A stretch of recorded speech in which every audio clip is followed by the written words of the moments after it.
Bueno, hoy tenemos nuestra cuarta lección de el curso Pecados Respetables. La semana pasada nosotros estuvimos estudiando el remedio contra el pecado. El remedio contra el pecado. Es decir, iniciamos con la siguiente consideración. Cuando nosotros vemos grandes testimonios que han pasado o prevalecen a través del paso de los años, como John Newton, el escritor de Sublime Gracia, o el mismo testimonio de Pablo que tenemos en la Escritura. Un hombre que iba persiguiendo a la iglesia, respirando amenazas y que en ese mismo momento tuvo un encuentro con el Señor Jesucristo. Y ellos van luego a narrar sus vidas y vemos cómo se declaran al final: oh pecador, soy el primero de los pecadores, diría Pablo. Y este hombre que mencionamos, el autor de Sublime Gracia, va a decir: yo solo sé dos cosas, que soy un gran pecador, pero Cristo es un gran Salvador, aún al final de sus días. Es decir, a pesar de que fueron rescatados de grandes pecados groseros, evidentes para todos, aún ellos seguían reconociendo que tenían que luchar contra el pecado. Y esa es la realidad que a nosotros nos toca vivir también. Nosotros no habremos tenido un pasado, la gran mayoría de nosotros, como el que estas personas tuvieron. Pero al igual que ellos, hemos ofendido a Dios con nuestros pecados. Es decir, nuestros chismes, nuestros robos, nuestras mentiras, todas ellas son igualmente ofensivas a Dios, porque hemos quebrantado su ley. Al mismo dador de la ley es a quien hemos ofendido. Entonces, ¿cuál es la esperanza para nosotros? ¿Cuál fue la esperanza para ellos? Es la misma. Es el Evangelio predicado en nuestras vidas. No fue solamente para el día que creímos. Es recordar el mensaje central del Evangelio, que hay perdón del pecado y hay libertad del pecado por medio de la obra de Cristo. No solamente hemos sido limpios de la culpa, también se nos ha prometido libertad, de que Él ya no va a enseñorear sobre nosotros. Y vimos ejemplos, por ejemplo, reflejados en la himnología, en varios cantos que nosotros tenemos acá. Roca de la Eternidad habla de una doble cura, de la culpa y del poder. Y vimos en otros cantos como A combatir resuena la guerrera voz del buen Jesús, que hoy llamando está. ¿Y por qué? Porque Él va con nosotros en la batalla, no estamos solos además. Y así muchos otros que consideramos. Y este Evangelio, es decir, este mensaje que abarca la obra completa de Cristo, Dios encarnado, que vino y vivió una vida de perfecta obediencia, y que además murió y resucitó, y que ahora está intercediendo por nosotros. Entonces vemos las dos implicaciones, y nosotros estuvimos considerando la semana pasada la primera, el perdón, es decir, ya no hay más culpa. Y hoy vamos a estudiar el poder, no más dominio del pecado. Y esta es la doble realidad que yo les dije que se había reflejada. Pero vamos a repasar un poco los puntos, como esas guías que yo les mencioné. ¿Cómo es que el Evangelio es un remedio contra el pecado? Vimos que estarnos recordando el Evangelio es como tener un rastrillo, algo que está arando constantemente en nuestros corazones. Porque al predicarnos el Evangelio tenemos que recordar que es una buena noticia, porque antes que fuera una buena noticia, tenía que dársenos una mala noticia, y esta era que estábamos muertos en nuestros delitos y pecados. Y estar recordando el Evangelio, recordar de que fui salvo y que constantemente va a examinar mi vida. Además me libera para enfrentarlo. ¿Por qué? Porque este es el gran mensaje que trastorna al mundo, de que siendo aún pecadores, Cristo murió por nosotros, y de que ahora somos libres, de que no hay pecado ahora que Dios vaya a juzgar, porque ya todo Cristo lo pagó. Y ahora ya entonces estoy con la gran libertad de saber de que lo que me sigue es una lucha no para ganar el favor de Dios, sino como resultado del favor de Dios. Y yo soy libre entonces ahora para enfrentarlo. ¿Por qué? Porque ya he sido cambiado de amo. Ya no es el pecado, ahora es Cristo. Y tercero, me motiva y me fortalece para lidiar con Él. O como dijimos, bíblicamente hablando, para hacer morir las obras de la carne. Para hacerlo morir. Y como mencionamos, esta lucha no es opcional. Sin embargo, el estar recordando el Evangelio es lo que nos va a motivar a enfrentarlo. Porque luchar sin la motivación adecuada va a hacer de que seguir los mandamientos de Dios sean gravosos, sean pesados. Como, bueno, tengo que hacer esto porque, y volver a todos los errores que ya mencionamos acerca de la santificación. Pero cuando recordamos el Evangelio, el mensaje de gracia que este es, ¿cómo no voy a agradar a aquel a quien me rescató? Entonces, apegarme a lo que la Escritura dice ya no es ninguna imposición, es un privilegio. Entonces, ¿cómo predicarnos el Evangelio? Si estamos diciendo debemos predicarnos el Evangelio, debemos recordarnos el Evangelio. Esta fue una propuesta de cómo hacerlo. Si reconocemos que el Evangelio es para pecadores, por tanto, nosotros debemos empezar el día reconociendo que a pesar de ser un santo, de que hemos sido apartados para Dios, aún todos los días yo sigo pecando. Que pecamos de palabra, que pecamos con los motivos por los cuales hacemos las cosas, pecamos de hecho y pecamos también por aquello que no hacemos, porque todo aquel que sabe hacer lo bueno y no lo hace, le es pecado. Entonces, de todas maneras pecamos. He sido apartado, sí, esa es la gran realidad. Mis pecados no van a cambiar esa realidad. Pero yo debo iniciar el día reconociendo que no he vivido como se espera que viva un santo de Dios. Entonces, somos llamados ahora ¿qué? A arrepentirnos y a aplicar las promesas de la Escritura que Dios nos ha perdonado. Tan lejos como está el oriente del occidente. Yo así no me acordaré de vuestras transgresiones. Así las he hecho a un lado. Las he arrojado al fondo del mar. Una vez más, recordar que en Cristo, por fe, hay perdón.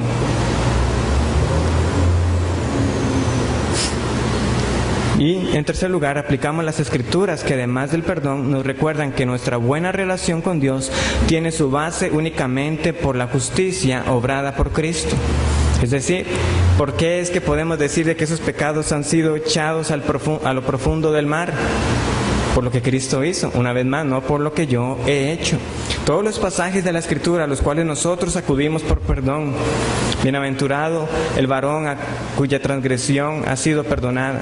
Todos esos pasajes, aunque no lo digan explícitamente, sabemos, teniendo ya el panorama completo de la Escritura, que ha sido gestado por lo que el Señor hizo. Todo perdón de Dios tiene como base lo que Cristo hizo, únicamente. Entonces vamos a iniciar con el poder del Espíritu Santo, porque hemos dicho, ya hemos sido limpios de la culpa del pecado, pero recordemos la doble cura. Hemos sido también libertados del dominio del pecado. Y eso nos lleva a considerar una realidad en nuestras vidas. Entonces vamos a buscar Romanos capítulo 6.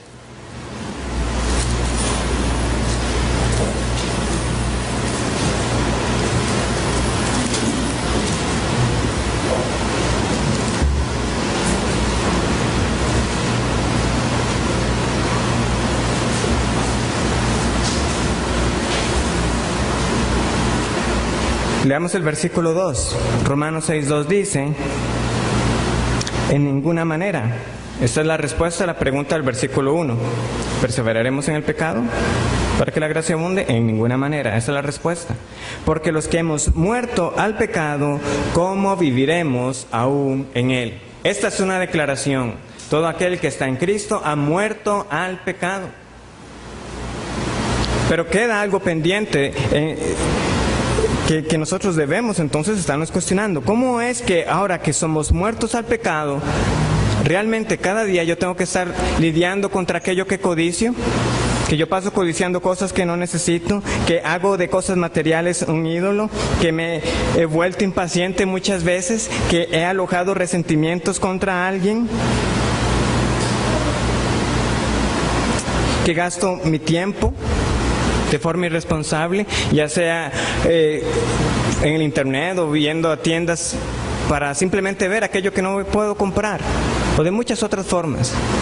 Entonces, ¿qué es lo que sucede? Que se nos declara que somos muertos al pecado y sin embargo nosotros tenemos todavía una realidad de que tenemos que luchar contra él. Vean lo que nos dice el pasaje más adelante. En versículo 12. No reine pues el pecado en vuestro cuerpo mortal, de modo que lo obedezcáis en sus concupiscencias, es decir, en sus deseos. No reine pues el pecado en vuestro cuerpo mortal. Pero un momento, si Pablo ya en el versículo 2 nos declaró que estábamos muertos a él, ¿cómo es que ahora en el versículo 12 nos dice que no reine? Si ya está muerto, ¿cómo es que ahora puede sugerir de que pueda llegar a reinar? ¿Qué es lo que está pasando? Y esta es la realidad a la que nos tenemos que enfrentar. Que aunque destronado, aunque ya el pecado no es el Señor de nuestras vidas, aún tiene un poder para estar afectando nuestro andar diario, que busca ejercer un control. Por eso dice Pablo que no reine, no que en efecto pueda reinar, porque leemos en el versículo 14 que está garantizado que eso no va a suceder, porque el pecado no se enseñoreará de vosotros, pues no estáis bajo la ley, sino bajo la gracia. Eso no va a pasar, pero el pecado va a estar luchando por tratar de retomar ese lugar. Y nosotros no debemos darle tregua. Pero no va a perder ocasión, como el que estuvo antes reinando. Está tratando de hacer un boicot, está tratando de hacer un golpe de estado de nuevo. Por eso las advertencias que nosotros vemos en el Antiguo Testamento son tan pertinentes para nuestros días. Es decir, aunque ya no somos ese Israel que tenía que ir a conquistar pueblos, el Señor dio una clara indicación de por qué tenían que vencer a los pueblos que estaban en las tierras que ellos iban a ocupar. Busquemos, por ejemplo, Números, capítulo 33.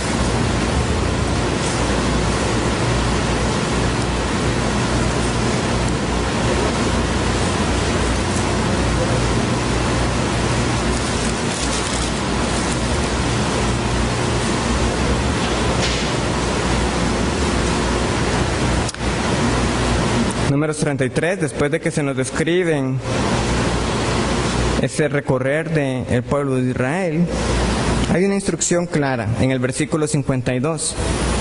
Números 33, 52. Echaréis de delante de vosotros a todos los moradores del país y destruiréis todos sus ídolos de piedra y todas sus imágenes de fundición y destruiréis todos sus lugares altos. Ahora, ¿por qué? Dice uno. ¿Por qué es que viene esa instrucción? Versículo 55. Y si no echareis a los moradores del país de delante de vosotros, sucederá que los que dejareis de ellos serán por aguijones en vuestros ojos y por espinas en vuestros costados, y os afligirán sobre la tierra en que vosotros habitaréis o habitareis. Eso es lo que iba a suceder. Y nosotros sabemos qué fue lo que llegó a pasar. Había otra advertencia adicional.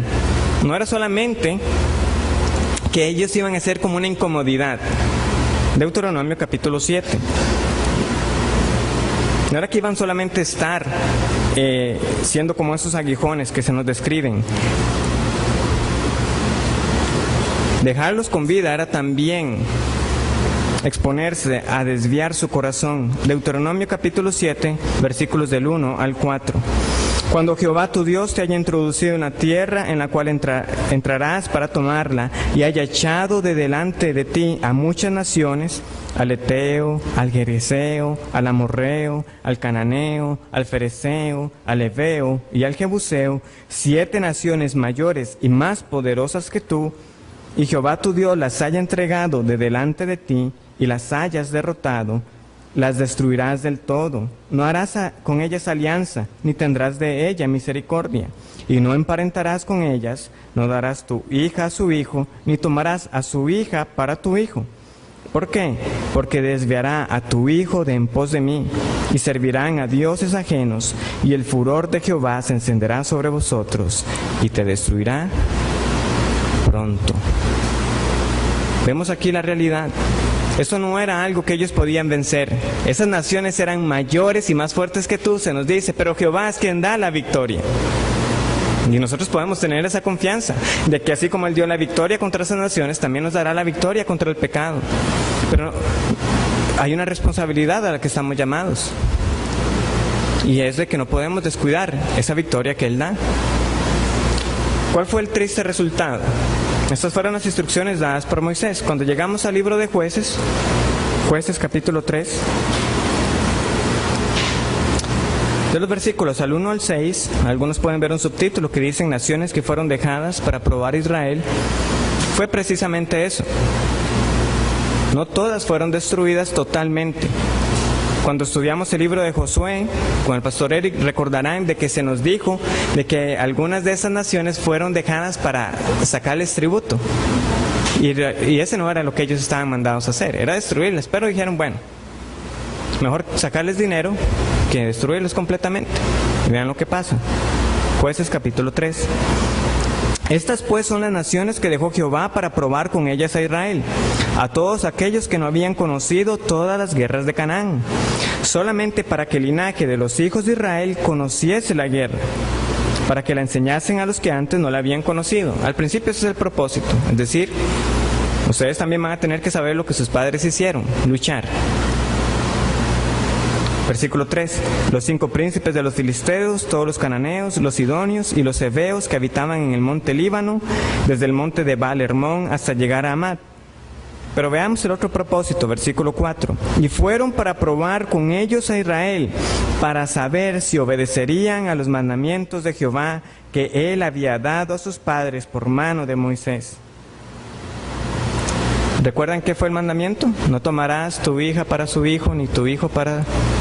Versículo 5. Así los hijos de Israel habitaban entre los cananeos, heteos, amorreos, fereceos, heveos y jebuseos. Y tomaron de sus hijas por mujeres y dieron sus hijas a los hijos de ellos. Y no nos debe sorprender la última parte.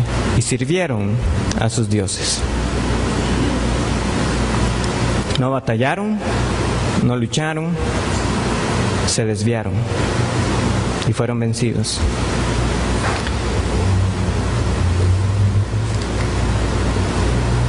Entonces, ¿qué pasa? Con nuestra experiencia, nosotros también tenemos una lucha diaria que nos lleva a preguntarnos si el Evangelio realmente también contempla este aspecto del poder del pecado, es decir, ese poder que vemos que constantemente está buscando atraernos hacia lo mundano, de atraernos hacia aquello que desagrada a Dios.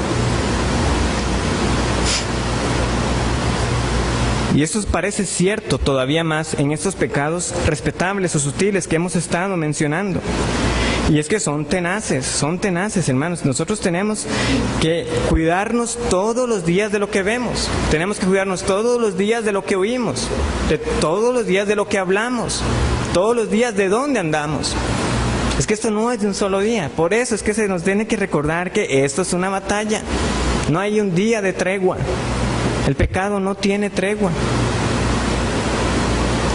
No habrá un día que no salga un nuevo anuncio que no tengamos que ver. No habrá día que no haya una conversación de la que nosotros mejor dijéramos, mejor de esta conversación no participo. No habrá día en la cual yo tenga que pensar 2 veces antes de hablar y de ser mejor de pocas palabras. No habrá día que eso no pase. Y el día que no somos cuidadosos en eso es cuando diremos: otra vez pequé con mi boca, otra vez pequé con mi vista, otra vez pequé con lo que escuché y contaminó mi mente, y otra vez pequé por andar donde no tenía que andar.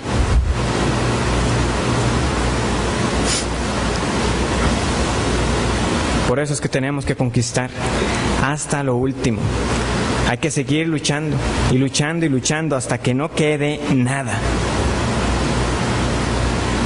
Si nosotros nos relajamos como ellos se llegaron a relajar, vamos a pagar unas consecuencias muy amargas. Vimos que no fueron fieles en cumplir lo que el Señor les había dicho. No tomen a sus hijas para sus hijos, ni a sus hijos para sus hijas, porque los desviarán, y fueron desviados. Pero dicho de esta manera, parece que todo está puesto solamente en nosotros. Ok, soy yo el que estoy mandado a luchar, sí, pero no soy mandado a luchar solamente en mis fuerzas. Gálatas 5:16.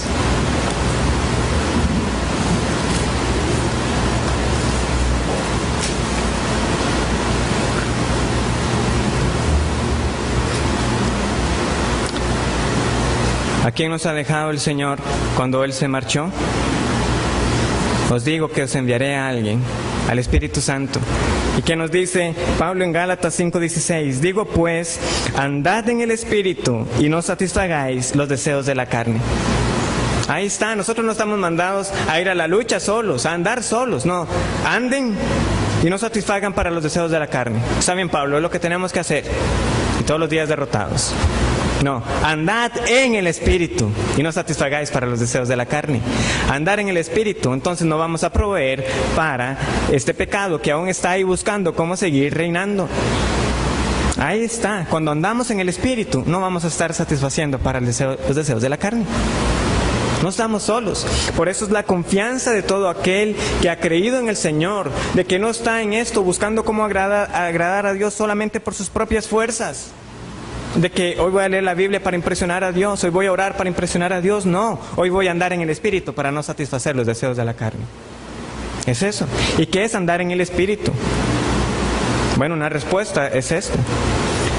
No es necesariamente las manifestaciones que muchos claman de lo que es tener la unción o la llenura del Espíritu Santo. Andar en el Espíritu es vivir bajo dominio, dominado, controlado por la influencia del Espíritu y en dependencia de Él.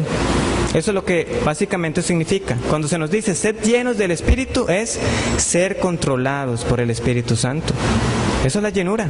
Así es como se manifiesta.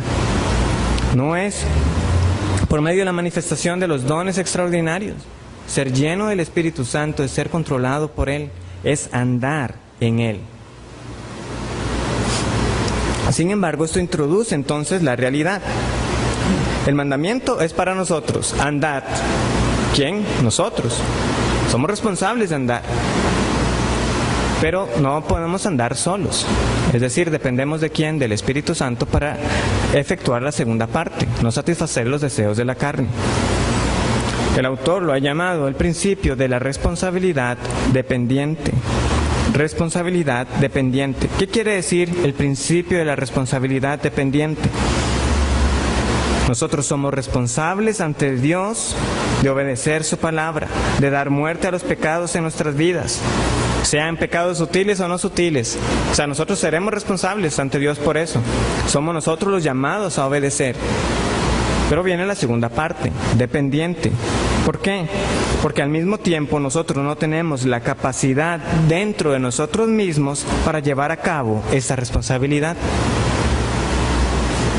Somos de hecho totalmente dependientes del poder capacitador del Espíritu Santo. Somos dependientes del poder capacitador del Espíritu Santo. Por eso somos responsables y dependientes a la vez. Nosotros no vamos a llegar a la perfección en esta vida. Sin embargo, sí se va a ver un progreso. ¿Por qué? Porque al andar en el Espíritu dejaremos de estar satisfaciendo los deseos de los pecados. Siempre va a haber progreso. El que comenzó la buena obra la perfeccionará, la madurará, la completará. O sea, el progreso está garantizado. Aunque haya días que parezca que no hay progreso, si el Espíritu Santo mora en nosotros, Él está trabajando en nosotros. Y eso es lo que debe motivarnos en esos días que yo no veo cómo esté avanzando, yo no veo cómo ese pecado esté siendo mortificado. Si estás en el Señor, tienes el Espíritu del Señor, Él está trabajando en uno. Esa debe ser nuestra confianza. Y esta obra de renovación involucra a toda la Trinidad. Hay veces que se nos dice que es el Padre, Filipenses 1:6, el que comenzó la buena obra. Es Él quien está ahí. A veces es el Señor Jesucristo. Pero sin duda el Padre y el Hijo obran por medio del Espíritu que mora en nosotros. 1 Corintios 6:19. Somos templo del Espíritu Santo. Entonces, cuando se nos dice que Dios perfeccionará hasta el fin, eso lo va a hacer por medio del Espíritu que Él nos ha dado. Cuando es el Señor Jesucristo, es por medio del Espíritu que Él nos ha dado. Él nos guiará a toda verdad. Entonces, ¿cuál es la obra del Espíritu Santo? ¿Cuál es este poder del Espíritu Santo que ahora nosotros tenemos en nuestras vidas? Uno de los pasajes más claros sobre la obra del Espíritu Santo es Juan, capítulo 16. Vamos a buscarlo.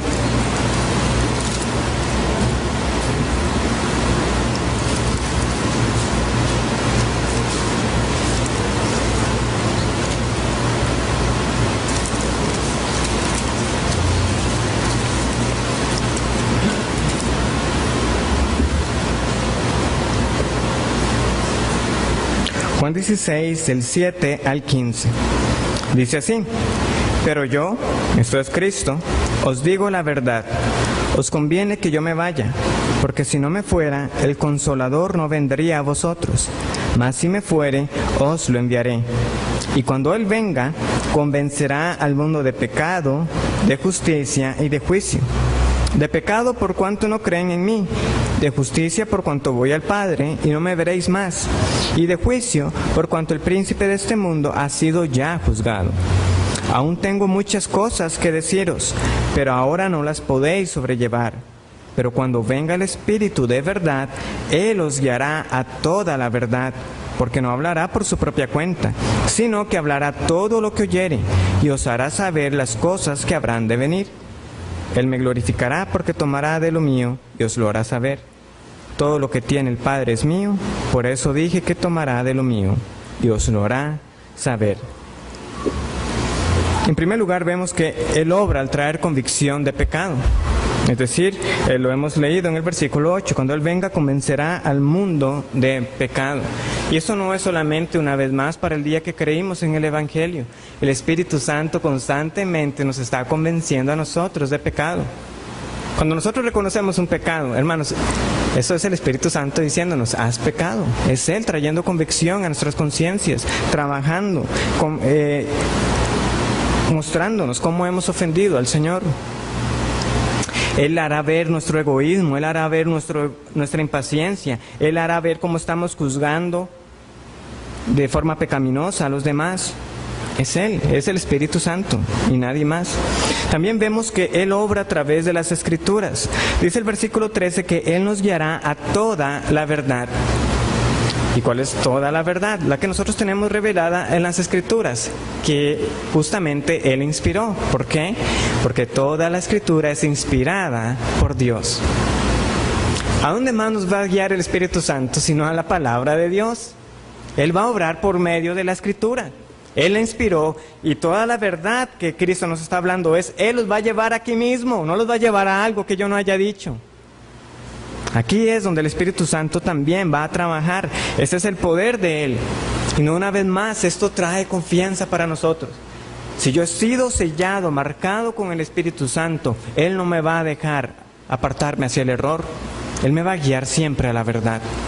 Por eso es que decimos, todos los que son del Señor vendrán al conocimiento de la verdad, porque el Espíritu Santo los guiará. Aún nos irá dando más luz con respecto a algunas cosas, pero de algo podemos estar ciertos: Él no va a dejar que alguien se aparte para perderse. Esa es su obra, por medio de la Escritura llevarnos a toda verdad. En tercer lugar, también por medio de nuestras conciencias, tráele memoria pecados. Es decir, conforme Él va sensibilizando nuestras conciencias, habrá cosas que nosotros pudieron haber pasado meses o años. Un momento, yo aquel día yo pequé. ¿Y qué hace uno? Pues va y lo confiesa. O va y pide perdón. Esa es la obra del Espíritu Santo. Él trae a veces a la memoria pecados. Y nos hace ver cómo un pecado sutil que no habíamos estado trabajando sobre él, podemos ver sus manifestaciones conforme pasa el tiempo. Ah, no, todo ese tiempo yo he estado pecando. Todo ese tiempo lo que he estado haciendo ha sido contra el Señor. Eso es el Espíritu Santo, una vez más.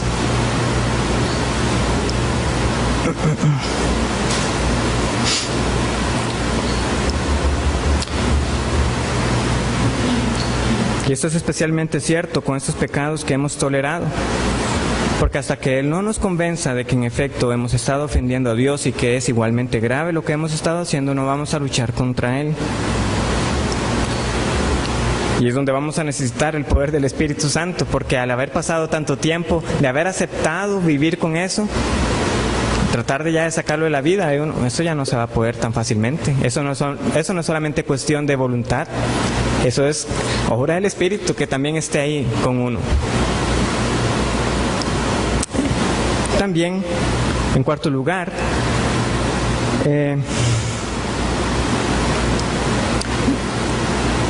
nos capacita para que nosotros hagamos morir las obras de la carne. Lo que nosotros leemos en un pasaje que hemos leído ya otras ocasiones, Romanos 8:13, que nos dice: Porque si vivís conforme a la carne, moriréis. Y una vez más, mas si por el Espíritu hacéis morir las obras de la carne, viviréis. Ese es el poder del Espíritu. Él nos capacita para mortificar. Andan en el Espíritu, nos satisfacen. Viven en el Espíritu, las hacen morir. Es lo mismo. Andar en el Espíritu y hacer morir por el Espíritu es lo mismo. El resultado es que mortificamos el pecado y en cambio andamos en luz. Pero cuando decimos esto, también hay que reconocer el aspecto monergista de la obra del Espíritu Santo. ¿Qué es monergista? Uno solo. Es decir, que el Espíritu Santo también trabaja por su propia cuenta. La obra del Espíritu no depende de nosotros. Él mismo, nosotros leemos en el mismo Romanos, que por ejemplo, Él intercede por nosotros con gemidos indecibles en nuestras oraciones.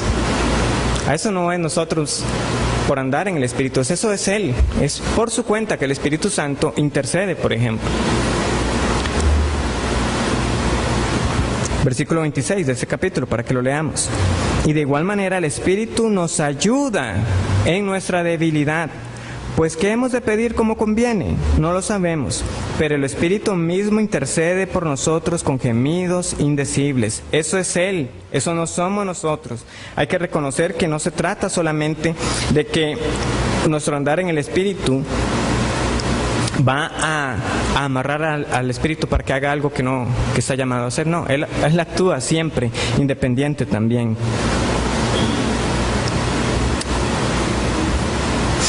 Y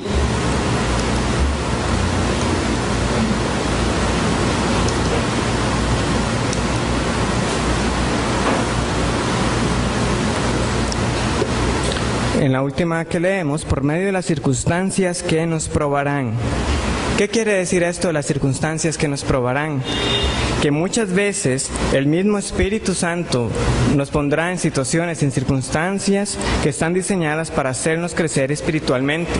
Así como los músculos físicos no se desarrollan si no hay ejercicio, tampoco nuestra vida espiritual va a crecer si no hay circunstancias que la desafíen. Hace unas semanas en una de las predicaciones escuchábamos esto, o esta idea, de que a veces, precisamente porque hay un pecado en el cual trabajar, todo lo que va a ocurrir es para probarnos en esa misma área. Es decir, si somos propensos a una ira pecaminosa, habrá circunstancias que van a desencadenar nuestro enojo. Si tendemos a juzgar a los demás, probablemente vamos a estar en un montón de situaciones donde vamos a estar probados a que yo juzgue a alguien. Que si nos ponemos ansiosos fácilmente, habrá oportunidades también para que nosotros trabajemos con el pecado de la ansiedad. Y precisamente muchas personas nos dirán, todavía no tengo la respuesta, y uno ya quiere saber la respuesta. Bueno, son circunstancias para probarnos en ese pecado de la ansiedad. De la impaciencia, por ejemplo, en estos días que he tenido que sacar algunos papeles respecto a pertinentes a lo de la boda, yo estaba como, iba a un lugar y decía, bueno, sí muchachos, espérese una hora y resto. Y yo como, está bien. Y entonces aprovechaba y según yo para ir a ganar tiempo, ir a sacar más papeles, me decían, trajo los timbres. Y yo, ¿cuáles timbres? Ya les había puesto, no, es que también necesita estos otros. Y yo, bueno, ya vengo, y voy a ir a comprarlos. Era una carrera de un lado a otro. ¿Y esto qué es? El Señor probándonos en nuestra impaciencia. Yo ese día no sé cuántos lugares estuve y cuántos timbres terminé comprando. Y todo para que al final en los dos lugares nos dijeran, venga, por los papeles el día martes. O sea, después no fue el mismo día, yo ya estaba con la idea que ese mismo día terminaba todo y tuve que sacar otro día de permiso para ir a retirarlos. Pero definitivamente ya ese día era diferente, ya sabía dónde tenía que ir y ya con todo lo que había pasado ese día, bueno, vamos a descansar en el Señor y vamos a hacer las filas que corresponden hacer, no hay de otra. Y así cada uno, aunque pueda sonar jocoso, de verdad, no podemos pretender mortificar los pecados si no hay circunstancias que las prueben. Por eso es que Santiago dice, tened por sumo gozo cuando os halléis en diversas pruebas, porque la prueba de vuestra fe produce paciencia. Y esta paciencia, como habíamos aprendido, no se refiere solamente a esta paciencia del desesperarse, es una resistencia, el poder resistir las nuevas pruebas que vendrán. ¿Por qué? porque seguirán llegando circunstancias. Y de estas cosas pequeñas, vencer en lo pequeño nos irá capacitando para luego vencer en lo más grande.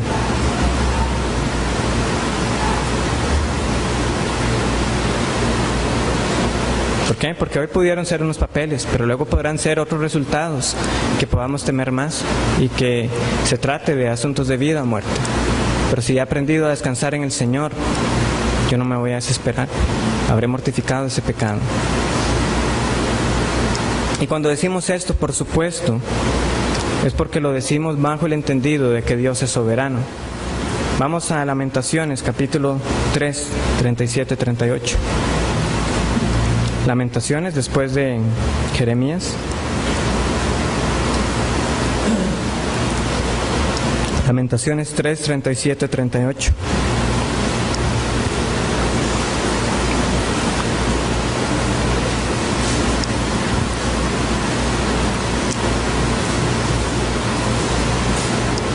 ¿Quién será aquel que diga que sucedió algo que el Señor no mandó? ¿Quién será aquel que diga que sucedió algo que el Señor no mandó? De la boca del Altísimo no sale lo malo y lo bueno. Cada evento que ocurre, circunstancias adversas, el pecado en este mundo, y así como lo bueno que ocurre en nuestras vidas, tenemos la certeza de que Dios ha estado en control sobre todo eso.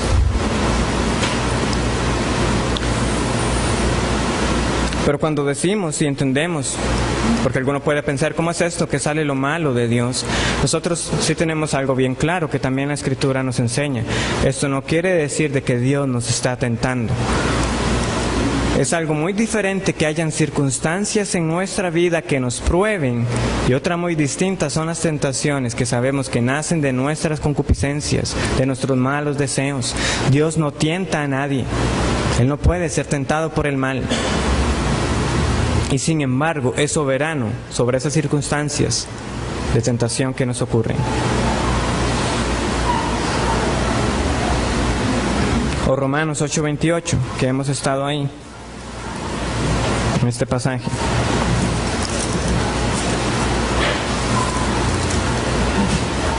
Probablemente uno de los versos más conocidos de esta epístola, y sabemos que a los que aman a Dios, todas las cosas les ayudan a bien, esto es, a los que conforme a su propósito son llamados.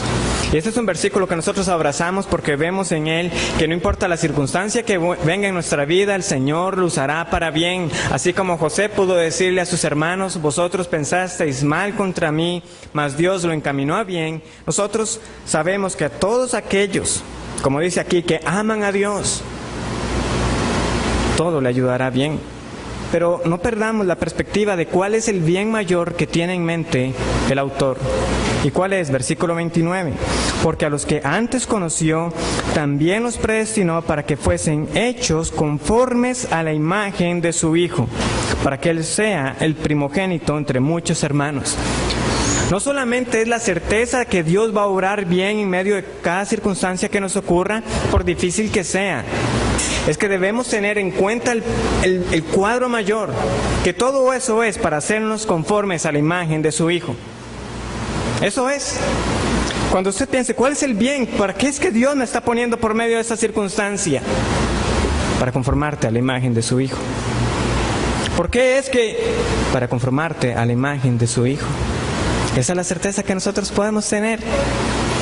Porque no importa si esto significa perder los bienes materiales, personas que amamos, posición social.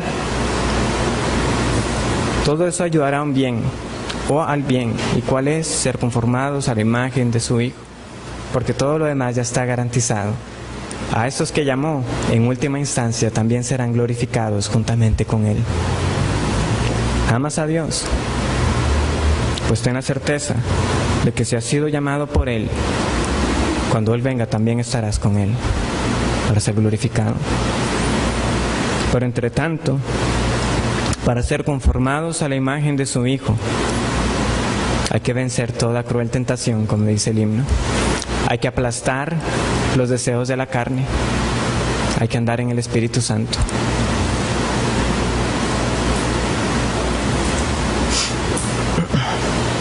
Entonces, ¿qué quiere decir esto? Que el Espíritu Santo está obrando en nosotros a través de nuestras circunstancias para hacernos más como Cristo. Que el Espíritu Santo está obrando a través de nuestras circunstancias para hacernos más como Cristo. Ese es el propósito. Y entonces podemos ver que en efecto en la Biblia, y en particular el Nuevo Testamento, vemos esto desarrollado, de que el Evangelio nos ha dado no solamente el mensaje de ser librados de la culpa del pecado, sino también del dominio. De que a través de la muerte expiatoria de Cristo en la cruz, no solamente mi culpa fue saldada, sino también el dominio del pecado, y que en cambio se nos ha dado el Espíritu Santo para nosotros andar con Él y hacer morir estas obras de la carne. No estamos solos. No es solamente que esto se nos ha dejado a pura voluntad, no. Tenemos ahora el Espíritu Santo.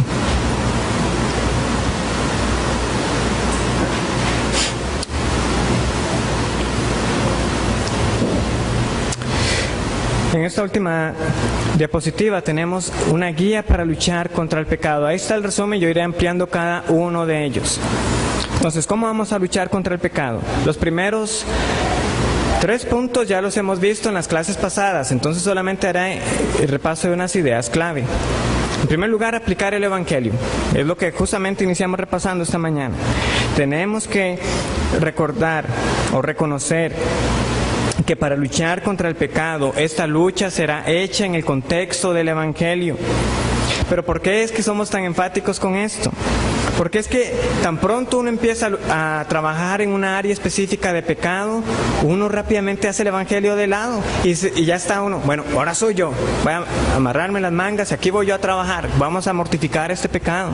¿Y qué estamos haciendo en ese momento? Estamos olvidando el Evangelio, porque esto no es solamente de nosotros. ¿Cómo vamos a olvidar que cuando vamos a luchar contra un pecado, de que si estamos en el Señor, ese pecado contra el que vamos a luchar ya ha sido perdonado? Ya ha sido perdonado.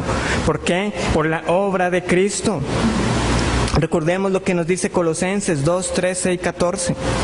Y a vosotros, estando muertos en pecados y en la incircuncisión de vuestra carne, Dios os dio vida juntamente con Él, perdonándoos todos los pecados, anulando el acta de los decretos que había contra nosotros, que nos era contraria, quitándola de en medio y clavándola en la cruz.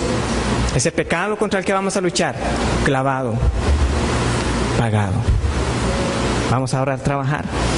Por eso tenemos que estarlo recordando. Esto no es para yo ganar el favor de Dios, esto es por el favor que Él ya obró en Cristo.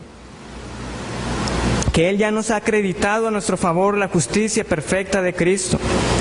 Y entonces estar recordando esto va a ser de la siguiente manera. Cada vez que recordemos o seamos enfrentados a un área en la cual estamos desobedeciendo, pues vamos a recordar la obediencia perfecta de Cristo.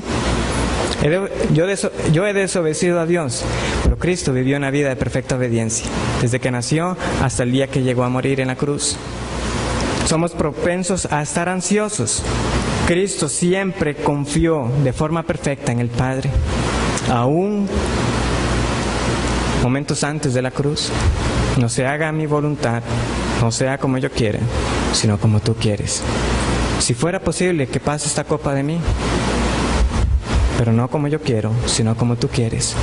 Cristo siempre confió perfectamente en la voluntad del Padre.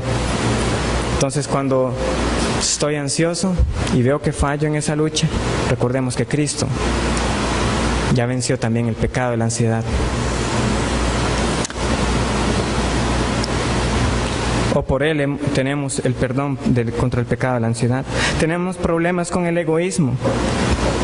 Jesús siempre fue uno que se dio a sí mismo. No siempre buscó su causa, sino que vino para servir. Tenemos o somos culpables de malas palabras, de chismes o de sarcasmos. Jesús siempre habló las palabras que eran adecuadas para cada ocasión y nunca devolvió mal por mal. Ni una sola vez pecó con la lengua. Hermanos, durante los 33 o casi 33 años aproximadamente que Cristo vivió en la tierra, Él siempre vivió una vida de perfecta obediencia. Y por eso es importante recordarnos el Evangelio. ¿Por qué? Porque esa justicia es la que nos ha sido puesta a nuestro favor. Él venció todo pecado, fue tentado como nosotros en cada área. Y culminó esa obediencia siendo obediente hasta la muerte y muerte de cruz, nos dice Filipenses. Entonces, mientras nosotros luchamos para dar muerte a nuestros pecados sutiles, a estos pecados respetables, siempre debemos tener en cuenta esta doble verdad. Nuestros pecados son perdonados y nosotros somos aceptados como justos delante de Dios por lo que Él ha hecho. También tenemos que depender del Espíritu Santo. Es lo que hemos estado viendo esta mañana. Y una vez más, porque es que hay que ser insistentes. Porque en el momento que empezamos a decir voy a luchar contra este pecado, olvidamos que no estoy solo, que yo estoy andando en el Espíritu Santo. ¿Cómo funciona esto? Hermanos, es un misterio en el sentido de que no podemos explicar totalmente cómo es que el Espíritu Santo obra en nosotros. Pero hay una ilustración que él comparte que puede tal vez servirnos. Imaginémonos un electrodoméstico, una licuadora o lo que sea. La licuadora está licuando y uno, digamos que es el electrodoméstico, es uno el que está cortando, es uno el que está haciendo la obra, pero esa licuadora sería sin ningún uso si no hubiera una fuente de poder, una corriente que la estuviera alimentando. Así seríamos nosotros, somos nosotros los que tenemos que hacer, somos nosotros los responsables, pero si no es por el Espíritu no vamos a hacer nada. Ahora, claramente la ilustración tiene un defecto, porque el Espíritu Santo es más que simplemente un poder, es una persona. Y Él se contrista por nuestro pecado. Entonces tampoco es que debemos ser indiferentes cuando lo cometemos.